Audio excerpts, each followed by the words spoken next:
So welcome back to our session. We hope you have had a fruitful morning with us today, listening to our speakers, their inspiring stories and achievements. Rest assured, we have nothing short of a power-packed hour and a half session all set for you now. I'm Salma Ibrahim, and I have the privilege of chairing the session for you. The experience of motherhood differs, but motherhood itself is universal.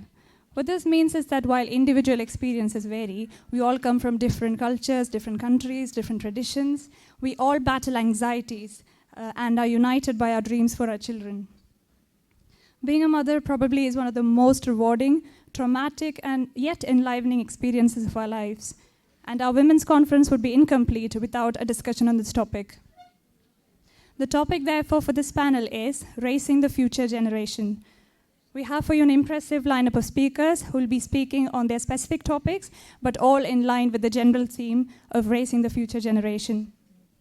As per the first panel, each speaker is going to speak for 20 minutes, and at the end of, we'll have a Q&A session, and after all the panel members have delivered their talk. So please note down any questions you may want to ask in the notepads provided, or feel free to ask them directly during the session. Allow me to now introduce our first panelist, Assistant Secretary General of Muslim Council of Britain. She's a broadcast professional with over 20 years of experience. She has a bachelor's and a master's degree in mass communication and presently on break from a PhD in media and film at the University of Manchester. She's a volunteer for a number of developmental programs organized by the Muslim Association of Nigeria, UK, Old Kent Road Mosque, also in collaboration with other stakeholders within the community. She's also passionate about inspiring women to excel and works with an NGO called Women and Youth Empowerment Network, where she helps deliver an intervention program targeting women of BME background in Southeast London called Women Building Communities. She's also a wife and mother to 4 lovely children and strong promoter of family and relationship values. Without further ado, let's welcome Sister Rashidat to speak on the topic, Muslim Girls Empowerment. Over to you, Sister.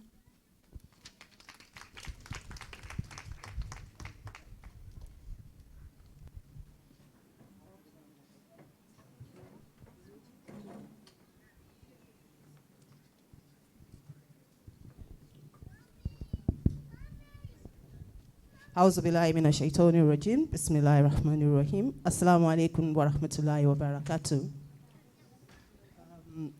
Yes, I've been introduced to you. My name is Rashidat Hassan, and I've been asked to talk about empowering Muslim girls.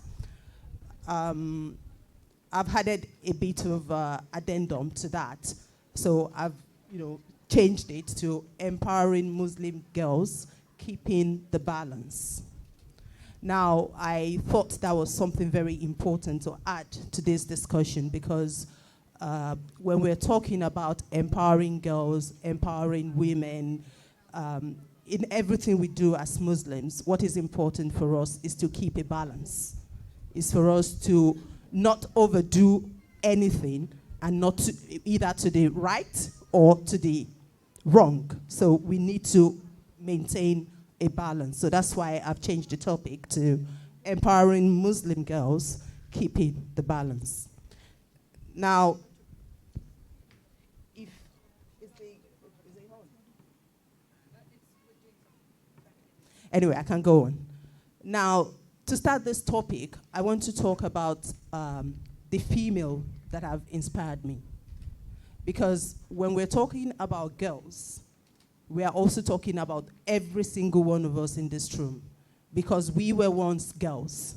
So whoever has nurtured us, whoever has brought us up to be Muslim women. So we are now also going to be nurturing, bringing up another generation of Muslim women. Now, how do we empower them? What is it that we do as a people to actually prepare those that we are nurturing, those that are in our care? So for me, I wanted to start this discussion by talking about the female that inspires me. Those that made me who I am today in terms of those that I looked up to. And I chose 3 people, actually. The first person I chose was my mom. Then the second person, I'm sure everybody here will not know her. She is somebody called Awa Baba Ahmed. I'll tell you a little bit about her in the course of talking. And the third person I chose, I'm sure everybody here would know her, and that is Oprah Winfrey. So these are the three people that actually inspired me. And the reason I decided to talk about this is that when we are thinking about how to empower the next generation of Muslim girls, we should be looking at what are those things that influence people. Now, my mom, of course, everybody will say naturally, your mom should inspire you. My mom inspired me because she brought me up. But the truth of the matter is that she brought me up not having the right kind of environment that we all dream about or we talk about. Averagely, for every average woman, what you think about is that for you to bring up a child properly, you have to be within a home. That is, there is a father, there is a mother, and you have this loving setting. And there is this general belief that most children that have issues or that are not well brought up are from broken home. Unfortunately, I don't like to say unfortunately because it's not unfortunate. I come from a broken home. So my parents got separated when I was barely 6 years old. And yet, I was able to become who I have become today. So for me, I believe that my mom had a lot to do in that happening. Because if she had, done things differently, possibly I wouldn't be where I am today. So that is why when we're talking about empowering girls, giving them the right kind of upbringing that will make them to be the right kind of women, then it is very important for women to know that regardless of the circumstances you find yourself, you must be able to do your work and do it properly. So that's why I chose my mom. Now, the second person I chose is somebody I said you would not know. Her name is Awa Baba Ahmed. Now, Awa Baba Ahmed is a very popular TV newscaster in Nigeria when I was growing up. I grew up in Nigeria. And while I was growing up,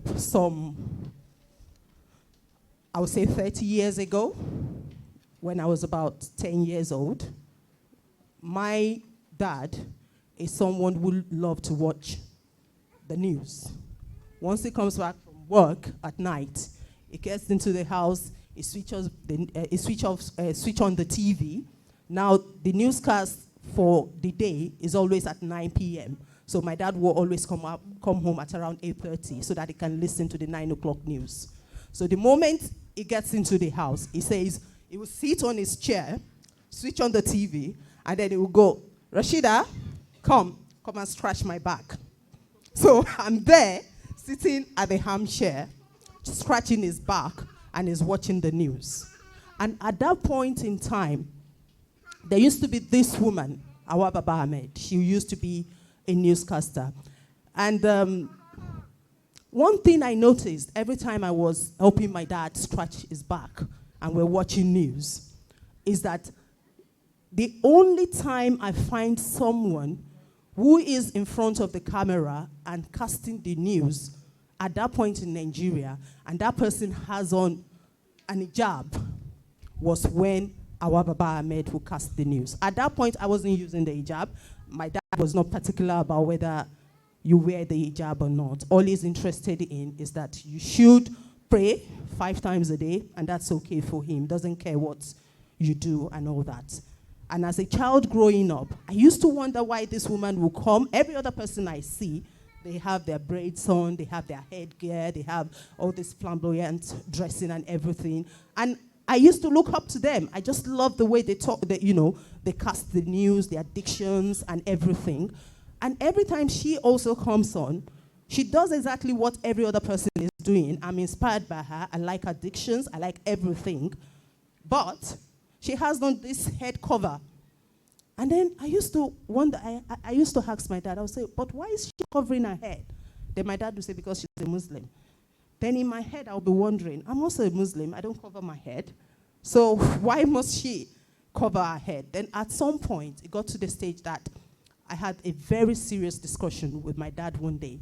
And he said to me that, actually, do you know that this lady that you see on the TV, ordinarily outside of the TV, she doesn't wear the hijab.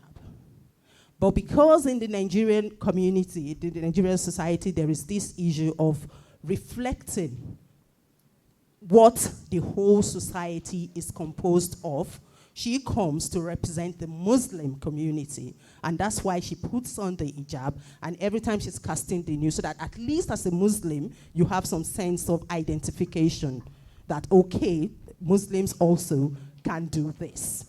So my dad explained that to me. And, you know, it resonated with me. I felt like, yeah, that's true. It means that at least, even as a Muslim girl, when I see these people, I'm inspired by them. I love the way they cast the news. I've been dreaming of one day becoming that. So even as a Muslim, I cannot, it's not as if I cannot aspire to be that. And so for me, I usually see Hawa Baba Ahmed as my role model, as somebody that I'm going to, be like when I eventually grow up. And that was the moment I decided that I was going to study mass communication.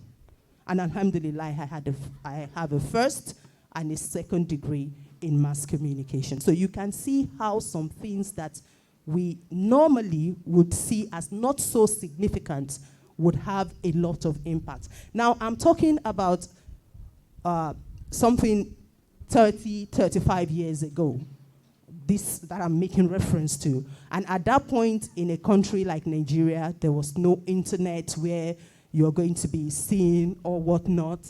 But today, we're talking about a global community. We're talking about a global world. We're talking about a global village. We're talking about a world where you can be anywhere and you can be able to see what others are doing wherever they are. So your girls, the Muslim girls we're talking about today, have a number of this kind of people out there that you probably don't know. My dad knew Awa Baba Ahmed because she was a newscaster, and I used to stay with him when he's watching the news. And so I have questions, I could ask him those questions, and he could answer me, and I could make my decision. But we as parents now are having to deal with a situation where what your children see, the kind of things they are able to have access to, even you cannot begin to imagine. So if we are talking about empowering girls, we should have this also at the back of our mind. And then I'm going to talk about the last person, Oprah Winfrey. Now, with Hawa Baba Ahmed is somebody from my culture, is somebody from my country. I could relate with her. So, to a large extent, a lot of things that I will see that she's doing, that I'm looking up to, I could relate with. But with Oprah Winfrey, this is somebody that is some very, very long kilometer away from me. But then I had access to her through the TV, not the internet. So I wasn't seeing much of her, but I was watching the Oprah Winfrey show. And I used to like the fact that, the way she handles topics, the kind of people she brings, the kind of issues she talks about. And I was dreaming that one day I'm going to be a TV presenter too. I was dreaming that one day I'm going to have my own show too. Today I have a show called Women in Action, Win Action. Now, that was also an influence for me. But this influence was not an influence that is within my comfort zone. It's not an influence that is within my culture.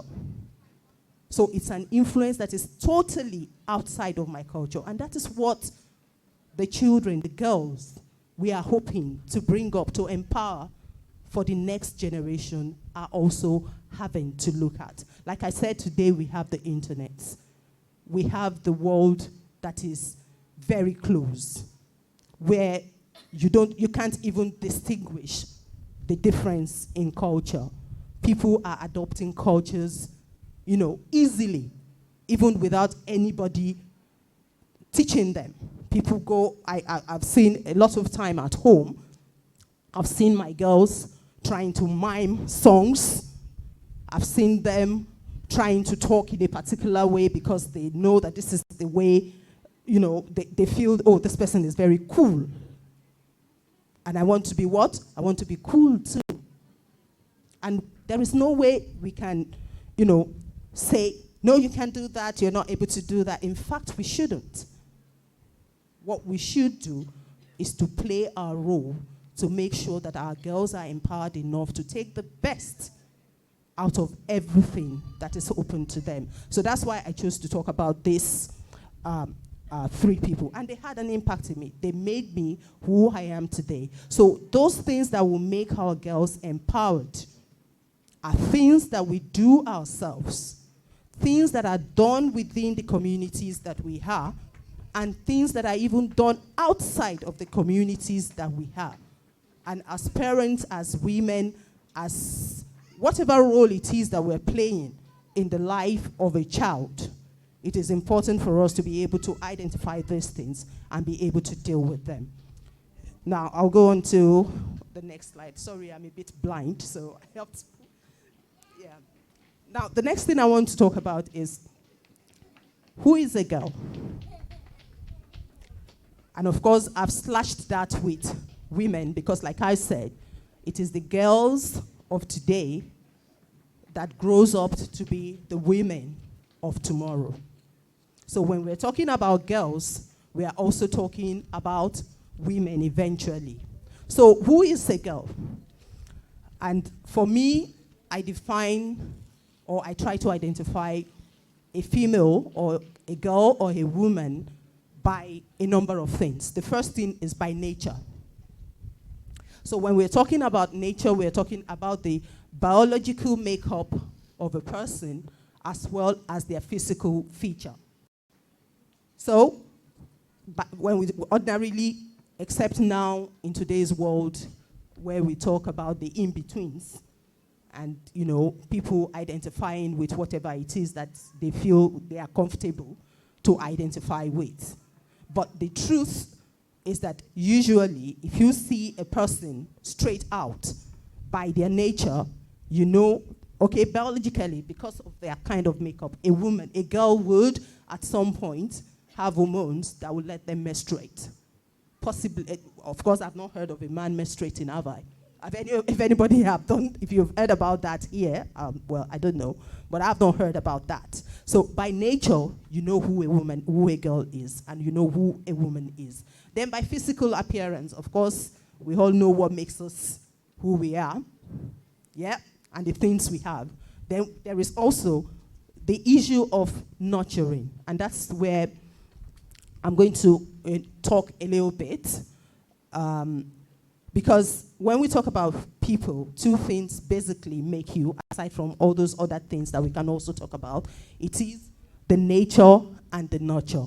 Then we're talking about, I'm talking about by nurturing. By nurturing, I'm referring to the upbringing and the societal values. So a girl would be identified by the kind of upbringing the girl has and by the kind of societal value that is around where she grew up. So there is also by characteristics, that is stereotypical tendencies. So a lot of times when we talk about girls, there is this thing that we do, oh, a girl is so weak. So there are certain jobs that they should not do because they are weak. And then there is also this thing, and then that is the extreme. And there is this other extreme of people who, because they want to talk about women empowerment, women emancipation, they talk about what a man can do, a woman can do better. And so they feel that the fact that you are a woman, whatever any other man can do, you should be able to do. And for me, I think what defines a Muslim girl, what defines a Muslim woman, is that what a woman can do, a woman can do well. So it doesn't have to be what a man can do, a woman can do better. If you are a girl, you should, as parents, our objective should be to nurture our children, our girls, such that whatever they decide to do, they would do it best. So what a woman can do, a woman should be able to do best, not necessarily. So if a woman, for instance, can do what some men can do and do it better, then by all means, she should be encouraged to do it. And if a man is not able to do what ordinarily we believe a man should be able to do, maybe because as I said, God has created us differently. So we don't stereotype ourselves, and that is something that is particularly very common within our society as Muslims. We tend to stereotype the child. We tend to stereotype the women, and therefore we're not able to empower them as much as we should empower them. Of course, I'm told it's 5 minutes left, and I still have a lot to go, but maybe what I'll just do is I will skip this and go to a slide that I think is very important and try to wrap up. Yeah. So now, yeah. I'll talk about girls and women around the world, because here, as we're sitting here now, I'm a black Muslim woman. You all come from different background, different origin. But when we are talking about bringing up our girls, I think there are 3 basic things that we need to put into consideration. And one of them is the role that we see for the female child and for the women. What are their roles? What role do we give to our girls based on their nature and based on the kind of nurturing we give them? Our nurturing should be so much that our girls are strong enough to do what they choose well and be successful in it. That is one. The second thing is the responsibilities. And when we're talking about responsibilities, we are talking about the culture, the tradition. For instance, in the Nigerian culture, there is the belief that women are meant to stay in the kitchen and, serve the family. Now, by nature, it might be easier for a woman to be the one that would naturally want to go to the kitchen because she is a woman.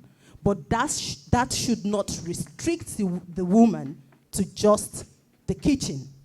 So we should, as a people, continuously try to evolve the understanding of our culture.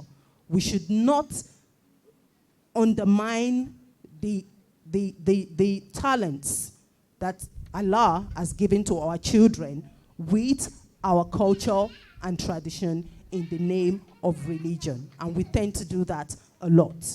And then there is also the last thing, which is the rights. And now, when I talk about right, I've put a question mark there, because when we talk about the rights of women, it tends to be in 2 extremes. There are those who believe that it is women's right to have everything exactly the way the men have it. So if men are given this, then automatically women should be given that. Now, by our nature, by our nurturing, it's not realistically possible for it to be exactly the same thing. Exactly what a man gets, a woman should get. And it doesn't mean that the man is getting more than the women. What it should be is that as a person, you have a right to achieve your aspirations. You have a right to dream. And you have a right for your dream to be achieved. And that is why in the Quran, everywhere that Allah talks about the rights, about the roles, about the responsibility, it talks about the mu'minin and the mu'minons. It talks about the men and the women. It tells us, it says that the only thing that distinguishes us from one another is actually how well we behave. And our what? Our iman, our faith. So that does not mean, so there is something called, we have equality, but we are not the same. But what we tend to think, and which is confusing a lot of people, and which is making it very difficult for us to actually empower our girls so that they can be strong enough to be the Muslim women they should be, is that we confuse it. We are not able to actually know the actual distinction between equality and being the same. Equality is giving everybody chance to achieve what they can achieve. It's not giving, if you, for instance, I can't for the life of me do business. I can't. If you give me something to sell, I don't know how to do it. But you now say, okay, because men are doing business, then as a woman, I should also be able to do business. Of course, I'll fail at it. But if it comes to, okay, running around, doing community works, talking, that's something I enjoy doing. So if you put me there, of course, I'll strive. I'll do well. So that's why, as Muslims, for us to empower our girls, we need to be able to distinguish between these things. And we need to be able to give them that kind of empowerment that makes them achieve their potentials, be able to dream big and achieve big. But we also need to make them know that when you are a Muslim girl, you are a Muslim girl. You are not in competition with the men. There is no competition. Assalamu alaikum wa rahmatullahi wa barakatuh. Thank you, Sister Rashida, for that very inspiring, thought-provoking talk. Some of the key points that stood out for me is that how some things that we do in every day can sort of influence your children, and that's also a strength and a weakness, I guess. And a reminder that as mothers, the influence that we can have, it can shape the confidence of your child. It can shape the dreams that your children have. So jazakallah khair for that talk. I'm sorry, we have a very strict schedule to adhere to, which is why we're moving from one panelist to the next very quickly. It gives me great pleasure now to introduce our next speaker, who is an activist and a research scholar based at the University of Leeds. She has a decade's history of studying Islamic theology, history, and contemporary Muslim life in the UK. Her field of expertise is the impact of counter-terrorism laws and de-radicalization programs in the UK.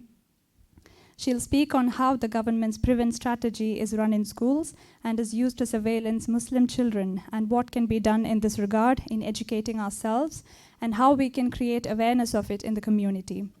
Please welcome Sister Claudia Radiven, who's here to enlighten us on the very relevant topic of the Prevent program and our children. Over to you, Claudia. Assalamu alaikum, and thank you very much for the introduction. I feel that I should predicate what I'm about to say with a remark on my positionality, and that is I'm not a mother, first of all, so I wouldn't presume to tell mothers how to do their jobs. My research is largely focused more generally on the prevent policy, but for the purposes of today, I'm hoping that I can speak a bit on the impacts on children and older children, young adults in education. So whilst my research is largely focused on the policy itself, I've also looked a great deal at the Channel De-Radicalisation programme, but also I try and look at prevent as a floating signifier for broader issues around citizenship, governance, civil society, and very specifically Islamophobia. To achieve this, the work's undertaken three main approaches. So I look at the language and discourses around the war on terror, how these policies and practices such as prevent are legitimized. I look at the policy itself and the training and the language within both. And I also look at the policy's relation to models of colonial governance. So how counter-terror policies have been used as methods of control and to manage what is actually legitimate political dissent. So my main point of concern in this regard is how the policy is produced. So the definitions within of terrorism, extremism, are intentionally broad, and this is so that they encompass a wide range of ideas and activities. So this becomes very problematic when you consider the position of children and quite frankly anyone within education. These institutions, schools, universities and so on, they're supposed to be arenas where views can be expressed, articulated, and Prevent has created a culture of suppression and self-regulation that dramatically impacts this. And it does this through giving supremacy to some forms of knowledge over others. So I used quite a lot of sociological theory to get to this point. Stuart Hall with his West and the Rest, Foucault. I don't want to spend a long time on the theory today except to look at a few statements regarding power and knowledge production. So in terms of Hall's work, this is particularly useful in looking at how we define the West compared to the other, and how this plays into discussions surrounding defining them and us in the war on terror, as well as other notions around things like good Muslims and bad Muslims. So these discourses are created to produce this idea of what is good and what is bad within society, characterizing and classifying society into different categories, Western, non-Western, and it sets a certain structure of thought and knowledge in motion, condenses a number of different characteristics into one picture or one image, and we've seen how that's done within the media with things like the veil and other such signifiers. And it creates this system of representation. So one of the quotes from Foucault that I found particularly useful is the idea that the exercise of power perpetually creates knowledge, and conversely, knowledge constantly induces effects of power. So in the creation of this narrative that's facilitated by the power that the state and the media have, power is given to a particular dialogue, and this is particularly true within education. It gives primacy to white supremacist forms of knowledge, and we see this discussed more recently with decolonizing academia and so on, but it's still a very slow process. So Stuart Hall gives the example of the Palestinian struggle in his work, how current politics and so on are used. Oh, sorry about that. Can everyone hear me okay? Sorry. So how identifying with or sympathizing with a struggle is now viewed through a particular lens. So if we are led to believe through discourse, the media, political rhetoric, that a particular group is suspect, then we treat them as such through particular actions, and the description becomes true and has real physical effects. So to that end, I'd like to draw upon the Prevent policy document itself. There's a few statements that were particularly important when looking at this document, and I'd just like to read a few bits from one of them. So the first of which refers to qualitative research that was taken in preparation for the Prevent policy, and this states that support for violence is associated with a lack of trust in democratic government and with an aspiration to defend Muslims when they appear to be under attack or unjustly treated. Issues which can contribute to a sense that Muslim communities are being unfairly treated include so-called stop and search powers used by the police, the UK's counter-terrorism strategy, a perception of biased and Islamophobic media coverage, UK foreign policy, notably with regard to Muslim countries, the Israel-Palestine conflict and the war in Iraq, and it goes on and on. It includes things like bad experiences with the police. Now, these statements are quite problematic. Those are all issues that I would think that many of us within this room can identify with. A disagreement with stop and search, a distrust of the government that is democratic in inverted commas, and so on and so forth. It's very simplistic, and that makes it quite dangerous. It includes a lot of people under that umbrella. The second quote is, support for all kinds of violent extremism is more prevalent not only among the young, but among lower socioeconomic and income groups. people who distrust Parliament, who believe that ethnic and faith groups should not mix, and who see a conflict between being British and their own cultural identity, are all likely to be more supportive of violent extremism. Support for extremism is significantly associated with a perception of discrimination and the experience of racial or religious harassment. It is also associated with a negative view of policing. So again, this can be problematized in multiple ways. If you're young and from a working class background, you're a potential risk. If you discuss religious harassment or experience of racism, you're a risk. If you have a negative view of the police, for example, you're a risk. And lastly, in terms of the wording of this statement, it refers to conflict with British values. Now, by and large, those who see an issue with other cultures and British values are generally those within government and the far right. So one wonders if they'll be referring themselves anytime soon. To move on, I'd like to draw on the training for how people within education specifically are trained to carry out the now incumbent duty. Unfortunately, I don't have the imagery with me here today, so I'll have to describe it. The training that I looked at is the module provided by the College of Policing. It's quite a common one, it's very accessible, and it's free to get your Prevent certificate, should anyone be so encouraged. The first 4 slides of this training module detail the various dangers of radicalisation and why certain people will be vulnerable. Now, the training programme in these slides tells us that you cannot isolate terrorism to a certain group. They do, however, provide the reader or trainee with imagery that perpetuates the rhetoric that this is a Muslim issue. It shows images of Muslim and BME men, women wearing veils, young Muslim schoolboys, and so on and so forth. The slide after these outlines who helps with the Prevent duty in terms of the multi-agency approaches and all the various groups involved in combating radicalisation. This slide is accompanied by the image of a white, middle-aged woman smiling comfortingly. So when we are discussing difficult issues regarding terrorism, the imagery we are presented with is of suspect groups bearing stern expressions, whereas when we are discussing solutions, we are presented with the friendly white face. In a lot of decolonial and post-colonial literature, this is referred to in terms of white saviours and the inferiority of the minority or colonised. Just in terms of autoethnographical study, I actually undertook the training, thorough as it proclaims to be. It took 13 minutes. I answered every question wrong intentionally and got given a certificate at the end of it, which I'm a proud owner of as it stands. So what I want to look at is investigations into Prevent as an inherently racist policy and an extension of colonial governance. And to do this, I began with the definition of Islamophobia that was developed by the all-party parliamentary group at the end of 2018. And I also looked at the subsequent rejection of this by Parliament. And part of this is to do with the fact that it defines Islamophobia as a form of racism that targets expressions of Muslimness.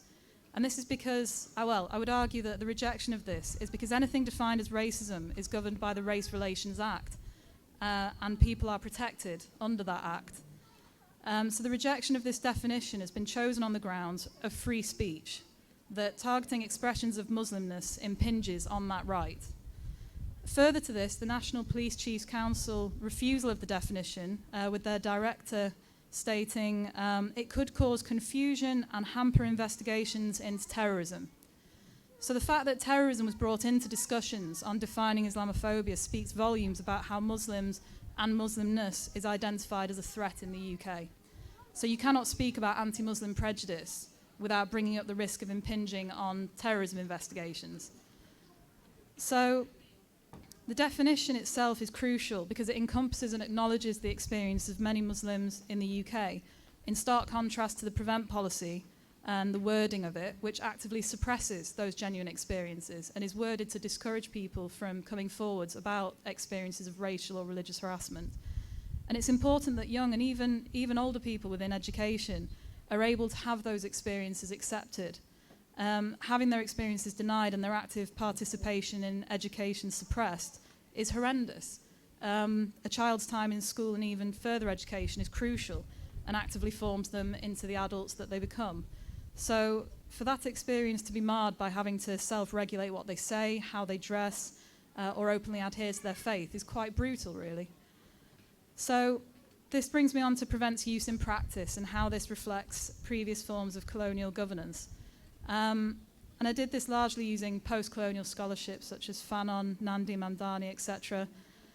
Early definitions of terrorism were used against anti-colonial independence movements. Their actions, although in the interests of freedom, were judged by the state as having no political legitimacy and could therefore be branded as radical and extreme. And Mamdani looks at this as the good Muslim versus the bad Muslim, and this them and us divide lies in a history of indirect rule under colonialism. Creating this inferior race, in contrast to the superior white race, and dehistoricizing radicalization in the process, there becomes a need for a saviour from outside, as I mentioned earlier with the training module. And this is the logic that's used to justify the actions during the colonial era, and this has been reproduced in the wake of the War on Terror. So it's a matter of ensuring that certain identities and political positions are suppressed. And this brings me neatly to the keystone of Prevent, which is British values. So the policy is justified in the name of fitting in with these enforced British values that to this day remain quite poorly defined. So we've got a few broad statements such as, ironically, belief in freedom of speech, freedom of religion, and so on and so forth. We also don't know why these values are superior to any others, or why they are exclusive to Britain, except for the very obvious Eurocentric overtones. And the emphasis is that anyone without these values poses a threat to security and society, and this puts a considerable number of people from a range of communities in a position of having to suppress their cultural practices and beliefs, which in theory goes against the few principles we have been told regarding British values and freedoms. It's also very damaging to an environment of education. With so little clarity in regard to the definition of these values, they're left open to the interpretation of individual teachers. So this leaves a lot of kids open to scrutiny that they don't deserve. I've had parents tell me this has affected what their children can wear to school, what they can eat, and even what they don't eat. So if these children choose to fast, then they are at risk of scrutiny for it. And at the level of higher or further education, comparatively, this has led to young adults being referred for open support of Palestine, or I've been told by a student she was referred by her own tutors for stating that she did not agree with drone strikes due to the risk of civilian casualties. So colonial racism led to alienation through forcing the colonized to adopt the colonizer's culture, but then denying them equal standing regardless. Something that we've also seen through policies of integration in the past, specifically forced integration through schooling in the UK, as an example. So the struggle to make oneself accepted is never ending, and the inevitable failure to be British enough adds to these negative associations. And this makes Prevent quite counterproductive. The open retention of particular cultural values can then be viewed through the lens that colonialism used to view such actions. For example, the open retention of religious values or appearance becomes viewed as open defiance and essentially as an act of dissension and a risk of revolution. So with all colonial projects, we've seen that those of school age or those still impressionable are always targeted first. Every colonial project has taken impressionable minds with the goals of eradicating the original culture and replacing it with a more accepted white Eurocentric one. And we're seeing examples of this all over the world right now. There's been some examples already quoted, but dangerous nationalist projects are taking shape in China, in India, in Myanmar, in Kashmir. And in a country as diverse as the UK, to put primacy over so-called British values is pernicious and has huge ramifications for children. Children should not be in fear of their own identity or feel that their identity is being judged on a different scale to those of their peers. So Prevent sees itself as rooting out archaic, wasted elements of a particular culture, and this has seen Islamic schools targeted with the Trojan horse scandal. It's seen Muslim women targeted, particularly those who wear a veil, and any other forms of non-compliance with these so-called British values have been used to mark Muslims as holding on to out-of-date attitudes that the government is desperate to alleviate them of. And in the current era of colonial governmentality, we can see that these attitudes and restrictions are taking shape in the form of the good Muslim who is moderate, potentially goes out and drinks, doesn't pray too often, etc., etc. And that kind of image that's been reproduced by groups such as Quilliam, for example, versus the bad Muslim who openly practices their religion, adheres to religious holidays, and so on and so forth. So this ideal citizen is accommodating, cooperative and restrained in their religious practice, and they must acknowledge the discomfort felt by British people at the sight of veils or bearded men and so on. And these symbols are seen as a refusal to blend in and homogenise into British culture, which, again, as of yet, remains pretty undefined. So just as Fanon wrote about the need to emulate the white man, we can see the ways in which de-radicalisation and counter-terror policies in the UK have been used to demonise these symbols and to state that they represent a threat to security. And this is why children and those in education are particularly at risk. We have these very poor definitions and even worse training for carrying them out. So in terms of my research question of, is PREVENT working? Is it effective? Does it contribute to combating the issue of terrorism? A flat no would suffice. As of July 2019, there's been reports done on PREVENT that show there is no empirical evidence to demonstrate that it's prevented a single act of terrorism, which is quite damning. But we can demonstrate that the policy has had detrimental effect on people who have become victims of it. And furthermore, it has been a radicalising factor, and therefore it's counterproductive. The statements written into the policy are problematic. They indemnify the government and security apparatus, the police, who have been shown to be inherently racist, whilst it condemns the victims and subsequently denies their experiences. We've seen examples where police have been notified by teachers that students are wearing Free Palestine badges, and they've been referred. A student used the word eco-terrorist in a French class and was referred. 3-year-olds, 4-year-olds, 5-year-olds are being referred because of pictures they've drawn which have been misconstrued by teachers. Nursery-age children. So the PREVENT policy has now become a toxic brand, and people and groups that are pressured into accepting it through financial incentives are further alienated. And we've seen examples of this in the last year with the Bradford Literary Festival, with people boycotting it because it's been shown they've taken money from PREVENT. And it's been proven to be largely ineffective. But what it is one of the main channels by which Islamophobia has been embedded within and enacted by the British state, with surveillance masquerading as safeguarding. And with this lack of evidence, we can't really sort of figure out why the government persists with the policy. There's a great deal more that I could say, but I'm very aware of time, so I'll leave anything else to Q&A. Thank you. Thank you, Claudia, for that very enlightening talk. I'm sure that many of us here were completely oblivious to this kind of surveillance of our children in schools. It's just absolutely shocking. I'm sure our listeners will have a lot of questions during the Q&A session.